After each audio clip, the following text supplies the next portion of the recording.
மாடிப்படி ஏறுதல் பிரெக்னன்சில சேஃபா? அப்படிங்கிற டவுட்டு எல்லாருக்குமே இருக்குது.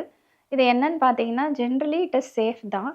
பட் இத லோ ரிஸ்க் பிரெக்னன்சி பேஷண்ட் அதாவது இயற்கையா அவங்க கன்சீவ் ஆயிருக்காங்க. அண்ட் அவங்களுக்கு ஃபர்ஸ்ட்டு 3 மாசத்துல பெயின் எதுவும் இல்ல, ப்ளீடிங் எதுவும் இல்ல, மெடிக்கல் ப்ராப்ளம் எதுவும் இல்லன்னா, it is considered as safe தான். எப்படி பார்த்தீங்கன்னா, அ மாடிப்படி ஏறுறதுன்றது வந்து ஜஸ்ட் ஒரு சிம்பிள் ஃபிசிக்கல் ஆக்டிவிட்டி தான்.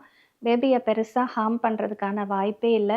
இன்ஃபேக்ட் இது வந்து நம்ம கார்டியாக் ஹெல்த்த இம்ப்ரூவ் பண்ணி, நமக்கு லோவர் லிம்ப் ஸ்டோன இம்ப்ரூவ் பண்ணும். பட் சில பேருக்கு இத அவாய்ட் பண்ணுங்க ஆர் வேண்டாம் அப்படிங்கிறத வந்து அட்வைஸ் பண்ணுவோம். யாருக்கு பார்த்தீங்கன்னா, இந்த பிரெக்னன்சில பிபி ஹையா இருக்கு, கார்டியாக் ப்ராப்ளம் இருக்கு, அனீமியா ரொம்ப சிவியரா இருக்கு, கர்ப்பப்பை வீக்கா இருக்கு, அதாவது செர்விக்கல் இன்காம்பிட்டன்ஸ் சொல்லுவோம் அவங்களுக்கு.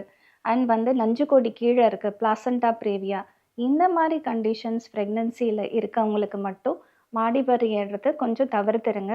ஆர் கொஞ்சம் லிமிட் பண்ணுங்க அப்படின்னு அட்வைஸ் குடுப்போம்.